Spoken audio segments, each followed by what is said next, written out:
This episode of the GameOverGreggy Show is brought to you by Movement Watches. Movement Watches was founded on the belief that style shouldn't break the bank.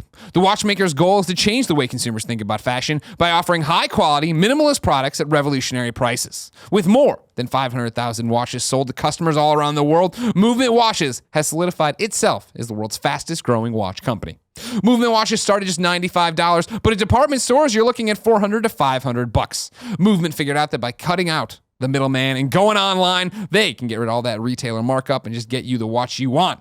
Get 15% off today with free shipping and free returns by going to movementwatches.com/Greggy. That's MVMTwatches.com/Greggy. What time is it? It's time to step up your watch game. Now, they said it was time to step up your watch game. I added the what time is it thing at the front because I thought that was funny. Movementwatches.com/Greggy.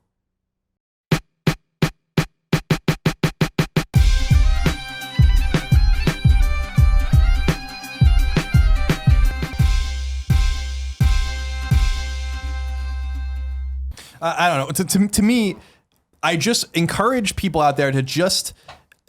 I want to be clear about something. There is a place for political violence. There is. Like, to anyone who says otherwise is just being intellectually dishonest. We were founded in a violent revolution in the United States. It's not like we just asked the British to leave. We fought them and killed them. But we exhausted all options before we got there. We exhausted many options, and it's still unclear who started hostilities in 1775, but it is clear that we didn't really want that, and they didn't really want it either, which is why they didn't win the war because of Lord North and all, we won't get into the history, but it doesn't really matter. The point is that there is a place for that, and that happens. And sometimes the violence is fucking way out of control. Like, you can read about the French Revolution, which was insane in terms of its violence, like absolutely nuts. Or the Russian Revolution, the October Revolution, when they murdered the entire royal family. There's all sorts of violence that goes too far, and then there's violence that seems to be justified because you're trying a means to an end. So I'm not saying that there's no place for that. What I'm saying is that we are nowhere near that sort of tipping point in historicity. What was going on in the 20s and early 30s in Germany was fucking heinous. And anyone who talks about the parallels are so clear. What parallels? Germany lost a war in 1918. There was this myth going around of the stab in the back, which I'm sure a lot of the audience knows. The idea that the politicians sold the military out, that the military wasn't going to lose the war, that they pulled the rug from out under them. So there's this massive, for years, this budding of the politicians sold the military out. We shouldn't have lost. They signed the Treaty of Versailles. They're blamed for the war in writing, and they're asked to pay reparations. The reparations become so incredibly bad for them that they start printing money to pay the reparations and cause hyperinflation in their country where you're wiping your savings out. So now people are poor. There's an economic depression going on. The stock market crashes in New York City. All of this kind of stuff happens. Then the Nazis come to power. What the fuck is anyone talking about? What is the parallel there? We're talking about a really bad situation that not that the Nazi rise is justified, but you can understand how people in Germany at that time were we are just completely fucking destitute and we're desperate for whatever solution you have. And so they turn to them. What is happening in the United States where everyone's can't you see the parallels? Have you seen the one going around from the Holocaust Museum or whatever, the signs of Nazism or whatever? And it's basically the akin to Make America Great Again, right? Make the people believe that they are already in a place that isn't this. I guess. I mean, push down my. Well, I'm just saying. This is where the parallels are being drawn. I see those things, but I'm just looking at the actual record of what happened, the steps that led to that. Everyone forgets Hitler was in jail. He was actually imprisoned in the 20s for what he was doing. People didn't like him. It's only when things got so very, very, very desperate that he became the power. And even then he used a bunch of parliamentary maneuvers and was given power and wasn't really even elected to the position he ended up in. And then things went to shit. And I'm not saying that there isn't one string to draw here and there about that. What I'm saying is the utter alarmism is causing this kind of violence and these kinds of things to happen. And we have to just look at it from a calm perspective. What has happened? Well, a man won an election, a free and fair election, based on the rules of the game. He is the 5th president to be elected, not winning the popular vote. That's not a new thing. There's a steep divide in the country. and everyone hates each other because of this presidential election and these politics. That's about as far as we can let it get if we just become reasonable again. Yeah, and start talking to each other. And so when everyone just runs around ramping all this rhetoric up and no one wants to take the time to learn what the fuck they're talking about, then you get that kind of situation in which, you know, you feel like you have to resort to violence on the street. And what I say is that isn't the answer. Violence isn't the answer at this juncture. We're nowhere near a juncture where violence is the answer. And freedom of speech is a very important thing that we have to protect. We have got to protect it. It is the pillar and the cornerstone of everything we hold dear in the United States. And when that starts to become eroded, we are in a lot of trouble. Because then you start getting fascism, and then you start getting Nazism or communism or all the things. Why do you think that the communists wouldn't control their people so hard, so and to such a degree? Because the system didn't work. As soon as information was injected into their society, they realized that they were wrong. See, this is where the fear comes in. This is where the parallels do come in, right? Is that Adolf Hitler didn't take power overnight, right? There wasn't just a moment in time where he goes, "I'm out of prison, let's rock and roll on this," right? That was a 10-year, according to you, span, right? Yeah. It took power in what, 33? Yeah, 1933. Started that process well before that. And this is the problem, is a lot of people look at those societies that so easily control their population, and how do they do it, right? Okay, well they instill in them some sort of anti other people rhetoric, right? In the Nazis' case, it's the Jews. In our case, the anti-Islam, right? Let me kind of run through this real quick, because it's literally paralleling what you're saying. Oh, sure. This is the thing that was going around. Early warning signs of fascism. This is from the Holocaust Museum. Powerful and continuing nationalism, disdain for human rights, identification of enemies as a unifying cause, supremacy of the military, rampant sexism, controlled mass media, obsession with national security, religion and government intertwined, corporate power protected, labor power suppressed, disdain for intellectuals and the arts, obsession with crime and punishment, rapid cronyism and corruption, and fraudulent elections. To me, that could be a lot of those. Some of those are signs of fascism. A lot of those can be signs of almost anything. That's true. That's true. Again, but I think the problem is a lot of people, they don't know what to expect for Trump, and when he comes out of the gate firing on all cylinders, that's when people say we need to do something now. Least we become, you can draw the parallels to that. History it repeats itself, right? And again, he's got 8 years. Mirroring that, talking about exponential growth as far as what Trump can accomplish now with the current modern military and communication, he could do what Hitler did in a half the time if he wanted to. Not saying that he's going to. So I'm not saying that it behooves him to. I got to be honest with you, and I know this won't be a popular thing. He has almost a 0% chance of doing anything close to what Hitler did. And that's we have the Weimar Republic, which is where he came into power and then dissolved it, was a system that was nascent. It was really young. Like they had come from Bismarck and all of that. The Third Reich, which is Nazi Germany, was the third iteration of like Germanic unification that started in the middle of the 19th century. So without getting too nerdy about history, the Weimar Republic only lasted for 15 years. These people didn't have constitutional traditions. These people didn't have a massive separation of power. They had more of a weak parliamentary system. We have an established, uninterrupted government system since the 1780s. And to the suggestion that one man is going to crumble that, you nuts? I'm not saying you, but like a lot of people out there. No. I don't think anyone necessarily believes it. I think it's just a general. I think it's a general just reaction to the sheer ferocity that has been Donald Trump over the last 6 to 8 months.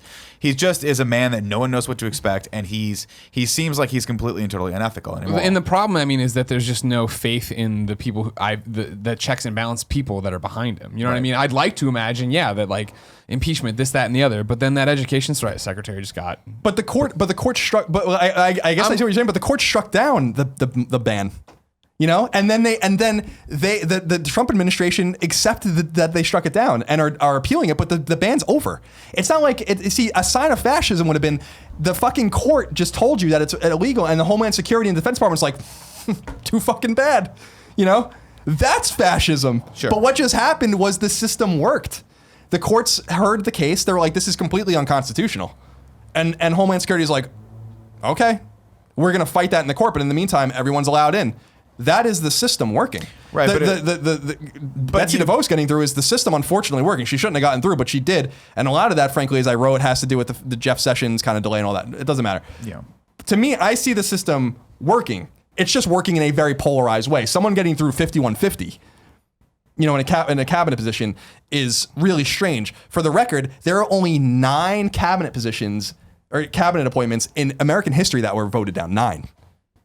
So it's not a common thing. So for someone to even pass by one vote by the vice president having to break the tie is unprecedented, you know. But the system is functioning, and so I look at that and I'm like, do people really believe that the American system is just going to break down because of Donald Trump? I mean, it totally could, man. Nobody thought he was going to win, and he did. It's like he falls upward, it gains power. We all give him everything we're talking about on this topic about giving the people power. That's what we're doing to him. That's what we're going to keep doing to him. And yeah, okay, maybe this time it all worked. Next time it might not. Maybe not. And But I wouldn't put it past it. But that's the thing, Tim, and this is what I'm trying to say. Even though we're getting away from the topic, is my belief is this: that let's say he goes rogue, right? And he's doing some weird shit. Like I'm not brings in Sarah Palin. I'm not going to hear. Sarah Palin was a pretty sexy woman. I just want to throw that out there. Still sexy. I'm throwing it out there. But I want, like, what I'm saying is, like, let's look at the apparatus as it is. And he is doing some strange shit. For instance, having Steve Bannon on the National Security Advisory. How do you feel? Do you believe that whole thing that was something he didn't know he was doing when he signed the executive order? I don't know. I really don't think. I was watching Morning Joe this morning. What a great show. Joe Scarborough, Mika Brzezinski. You guys should watch it if you don't. It's an MSNBC show. Really fantastic show. And they were talking about how, like, Steve Bannon's becoming so part of the cycle. He was on the cover of Time magazine. Yeah. He was on the front page of the New York Times today, and everyone's like, this is unprecedented for an aide, basically, to be giving this much attention, and that the more this happens, the more likely he's going to be gone. Like, because Donald Trump's not going to accept, no matter how useful the man is to him, is not going to accept someone like besting him and looking like he's the fucking puppet master, even though maybe he is. And that's the whole like tactic people are taking, right, of sending mail to the office that says President Bannon. Right, exactly. And so, but my whole stance is like, let's sit back, let's not be alarmist. Maybe I'm wrong, but the point is that we'll have a bunch of different chances to observe what is happening, right? And right now, I was really interested to see what happened with the court, because I was like, this will be a sure sign that something is amok if they just refuse to comply with the court order, because that's illegal. That's just straight up not allowed. That's unconstitutional. And what would happen?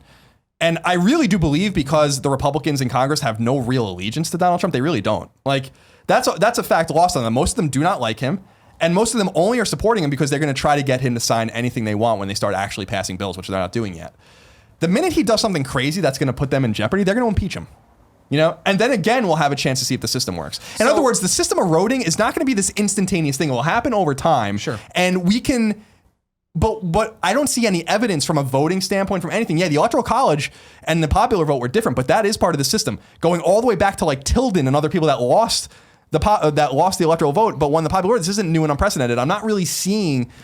I'm seeing way more alarmism that is not commiserate to what is actually happening. And I think that's the kind of shit that where we get to Richard Spencer and everyone getting fucking all crazy about it. It's like, guys, just fucking relax.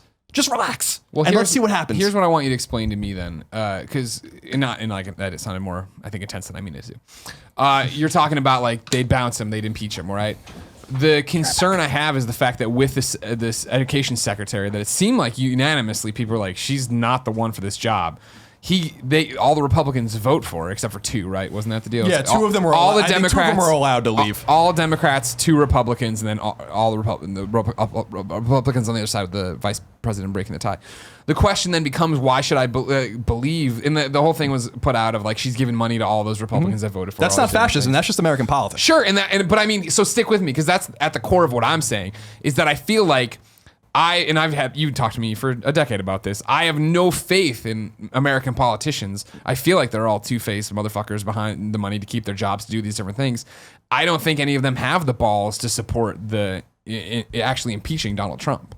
And that's what I'm talking about, of where it gets weird and why there's concern of like, well, like, you know, these signs that when you're talking about the signs of fascism, the drastic examples we've seen with fascism in history, but like seeing like seeds or parallels. Can you bring me that sign again? Yeah, I just want to read I don't disagree that if you look closely enough, there are seeds being sown that are totalitarian in nature and a little dispiriting and disassociated with our constitutional republic and the constitutional way we do things.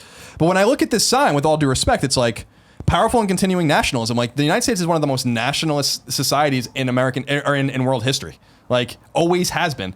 The term American exceptionalism is the most nationalist term there is. The fact that many Americans think that they are supreme didn't start with Donald Trump. You know, disdain for human rights. The Bush administration was torturing people. This didn't start with Donald Trump, right? Identification of enemies as a unifying cause. We did that in World War II. That's not necessarily a fascist or a totalitarian thing. We rallied against the Japanese and against the Nazis. That's what countries do. I'm not saying what's happening now is good. We shouldn't be rallying against Islam or Muslims. To your point, Obama targeted down to radical Muslims, right? And Bush was when we went into 9/11. Weapons of mass destruction. Yeah, well, yeah, exactly. What you're talking about, again, it's to a point now. I think the lens is skewed, right? Of like, well, every Muslim's against us, which isn't what he said. I'm aware, but you know, I understand. I mean, I think that's the most optically sound one in terms of like, well, we do seem to have an anti-Islamic kind of thing going on in the United States for sure. Rampant sexism. I frankly am not seeing that. I don't know what that means. Grab him by the pussy. That's Donald Trump. That's not society. A society must be a part of this for it to work. You understand what I'm saying? Like, but isn't that how it starts though? When your leader is saying that, then it makes people think that's okay. And but he said that. He said, I'm not saying that what he said or did is right. What I'm saying is like, you got to keep everything within the bounds of reason. Like controlled mass media, what does that even mean? The free press fucking hates Donald Trump. This is like the antithesis of that. There is no controlled mass media. But now he's out there saying, though, don't listen. Like, what was the tweet the other day, right? Any polls that are negative aren't true polls. Yeah. And basically fuck ABC, NBC, Fox. I guess what I'm saying is like corporate power protected. That is American tradition. I'm not saying it's right or wrong. Corporate power has been protected since the Gilded Age in the United States. Obsessed with national security. We've been obsessed with national security for 20 years. But this is him banging the drum harder on that stuff, right? Like today, him going after Nordstrom's or whatever because of his daughter. Like that's not what a president does. No, I think that's weird. But I guess what like rampant cronyism and corruption, like that's you come from Chicago. That's like the fucking hotbed of that. I'm not insulting. No, what I'm saying is like that Cook County. Mayor Daley? How dare you? So what I'm saying is like you could look at this stuff and I can say like, well, Lenses again. This is these are the early warning signs of fascism. By the way, most of this has been happening in the United States long before Donald Trump. So it was Obama a fascist too? I just don't understand. No, he was a Muslim. We knew this. He wasn't, he was a secret born Muslim. here. So all I'm trying to say is that, I mean, we're getting off topic, but to me, I think we split this into two topics a while ago. But to me, like I wonder if the rhetoric is being so disassociated with actual reality that we're getting to the point where people feel like they need to be violent. No, 100% that is. This is back to the split of what we're talking about here, is where nobody's listening to each other anymore. No one's actually analyzing. No one's talking. No one's putting context in anything. I do think there's a difference, though, between like the one guy punching someone and people using the punch and talking about the punch. Like, that's not violence. Does that incite more violence? Absolutely can and probably will. But I do think that is their free speech to have that conversation. It's like in going to prom and, you're not supposed to bring alcohol, but everybody brings a little bit of alcohol and no one really says anything. But then there's the one kid that brings cocaine and gets caught and ruins it for fucking everybody. Jesus. Never make prom into a Coke party. Just don't do it. Exactly. And that's the fucking problem. But I feel like it's just we can't let the bad apples ruin these protests and ruin these things and be the only thing that we talk about. I agree. And I think that is what's happening time and time again with all this, where it's just taking these moments and making them like the only thing that matters. When it's like the whole Berkeley thing, there was people there exercising their right to protest, and they did that. They were protesting someone else's right to speak, but I mean, that's how this system works. Right, but I wouldn't dispute that if the protest remained peaceful and they just shouted and chanted and had their signs, that is free speech. What's not free speech is attacking cops. What's not free speech is private property and attacking things and putting a person in a situation, even a person that you might think is deplorable, that he has to wear a bulletproof vest and be snuck out of the building, basically. That's not free speech. That's political violence. That's well in excess of the actual situation on the ground. And that's the point I'm trying to make. I agree with you that there is a troubling trend on both sides to put the bad apples and kind of castigate everyone because of those bad apples. Understand that happens with the right wing as well, right? Like 62 million people voted for Trump as an example, and he has millions of more people that probably support him. They're all Nazis, right? Even though there's only a few hundred Nazis in the United States, they're all Nazis. On the same token, like Hillary Clinton had 65 million voters, and there's plenty of sympathizers that didn't vote and or voted for Jill Stein or whatever. They're all the rioters, right? I agree with you, which is why we have to just look at the spectrum, go to maybe the edge, the last 5% on either side, just cut them off, throw them in the fucking ocean, shoot them off to the moon, who gives a flying fuck. Then everyone else will be the reasoned mass that will stop this fucking madness, And I do believe that the system is powerful enough to withstand a man 10 times worse than Donald Trump. I really believe that. Like, it is set up to withstand tyrants. You have to understand that the framers and the founders had a direct experience with a monarchy. They knew exactly what could happen under totalitarian rule. like under George III, even though he wasn't really a totalitarian monarch, he was a parliamentary monarch, There's a constitutional whole monarch. musical about this. You should check it out. Exactly. But they had experience with this, so they were very scared of the consolidation of powers. And if you read the Constitution, as you should if you haven't, it is a beautiful patchwork of making sure that no one, under any circumstance, has all the fucking cards at any given time. It's why Congress, under the original auspices of the Constitution, had the House was elected every 2 years by the people. The Senate was elected every 6 years by the state legislatures, right? The judges on the Supreme Court were appointed by the president and approved by the Senate for lifetime service, so that they didn't feel like they had to make political choices, so that once they were in, they could do what they thought was right without ever having to worry about getting elected again. That is the beauty of the system. Insinuating that a businessman from New York City can come out of nowhere and blow that up is too far for me, and I don't believe it. I do not believe it. And if we see real, tangible, actionable signs that is happening, you will see me in the streets. But until that point, we have to look at things a little more tepidly and look at things a little more realistically and understand that we are just fraught with bad politics right now. But the underlying foundation is very strong indeed. This underlying foundation survived an invasion of the United States in 1814. This foundation, including the burning down and destruction of our nation's capital, it survived a civil war. It survived a depression of epic magnitude, the likes of which we will probably never see again. It survived war, a two-front war against two very powerful enemies that we fought at the same time and won. It has survived a lot of things. FDR in 1940 or 1944 could have been like, we are not having elections. I will be president until this is over. But they had an election in 44, months after the D-Day invasion. They had an election in 1940, after Hitler had already moved into a bunch of countries in Europe. We survived, right? And now we're going to look at Donald Trump and be like, this is the end? This is it? Come on, guys. We have an unbalanced, crazy man in the White House. That doesn't mean, and he can do scary things and he has scary ideas. It doesn't mean fascism is alive and well in America. It does not mean that. And so I'll leave it there. We shall see. Oh, hi. I didn't see you come in. I was just subscribing on iTunes to the Kind of Funny Morning Show. You can do the same on podcast services around the globe. I just have an iPhone. Or you can go to soundcloud.com/Kind of Funny Morning Show. That's right, ladies and gentlemen.